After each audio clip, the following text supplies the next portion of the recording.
अजय देवगन की भूज मूवी की shooting cancel हो गई है। क्या? तुझे कैसे पता है? हेलो ऐप से। देख, ये है हेलो ऐप। जैसे ही आप हेलो ऐप डाउनलोड करते हो, उस पर सर्च बार में हेलो ट्रेंड्स मिलेगा, जिसमें सभी ट्रेंडिंग न्यूज, वीडियोस, आर्टिकल्स मिलेंगे। उससे आप डे टू डे इन्फॉर्मेशन से अपडेट रह सकते हो। ये तो बहुत अच्छा ऐप है। मैं अभी डाउनलोड करके खुद को अपडेट करती हूँ।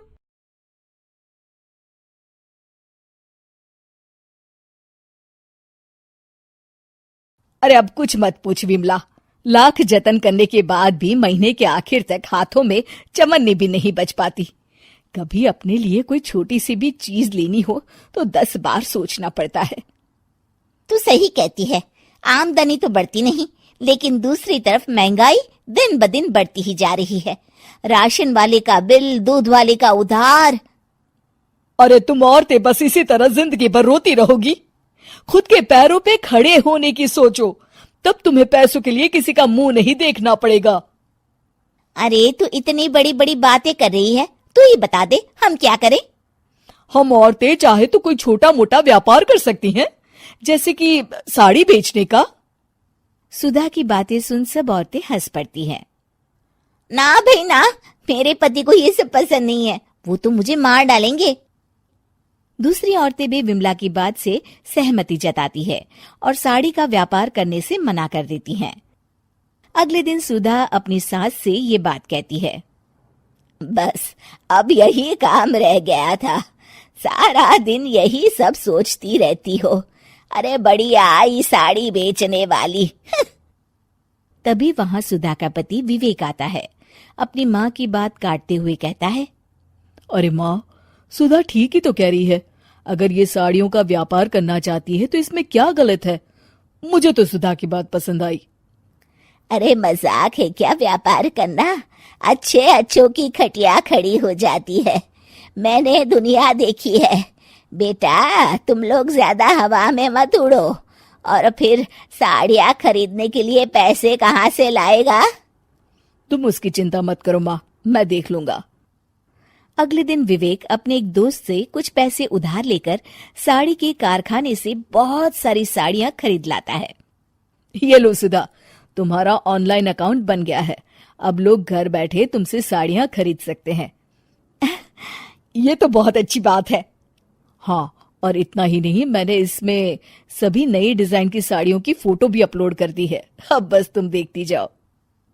कुछ दिनों के बाद, नमस्ते, मुझे सुधा जी से मिलना है। ओहो, तू कौन है और मेरी बहू से तुझे क्या काम है? माँ जी, मैं सुधा जी से साड़ियाँ खरीदने आया हूँ।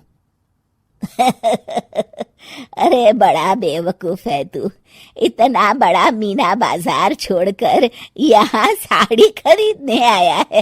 तेरा ऊपर का कोई पेच ढीला है क्या?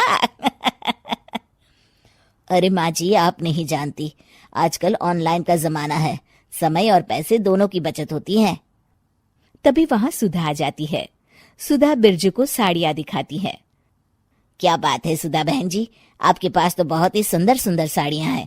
एक काम करिए, ये वाली दे दीजिए और ये वाली भी। छोड़िए, एक काम करिए, ये सभी ही दे दीजिए। सुधा की सास हैरान रह जाती है।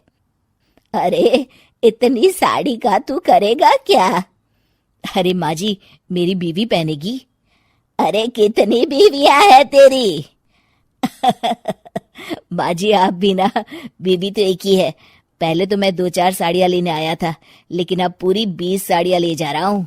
ये लीजिए सुधा बहन जी, आपके पैसे, चलता हूँ।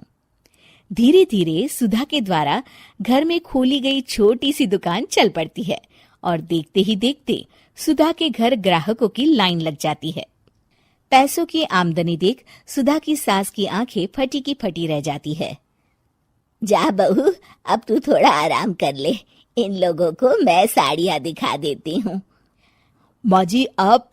अरे हाँ हाँ, अब जा भी। इस तरह सुधा की सास भी उसके कारोबार में हाथ बटाने लगती है। देखो सुधा, तुम्हारा व्यापार तो चल पड़ा।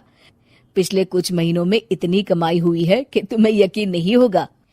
सच? हाँ, और तुम्हें पता है माँ, दोस्त से लिया हुआ उधार भी चुकता करके अच्छे खासे पैसों की बचत भी हो गई है।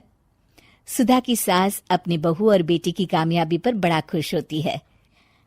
बहू की तरक्की देख के मैं बहुत खुश हूँ बेटा। तूने साबित कर दिया कि अगर पति का सपोर्ट मिले तो पत्नी कुछ भी कर सकती है। जी माँ जी, आपने बिल्कुल सही कहा।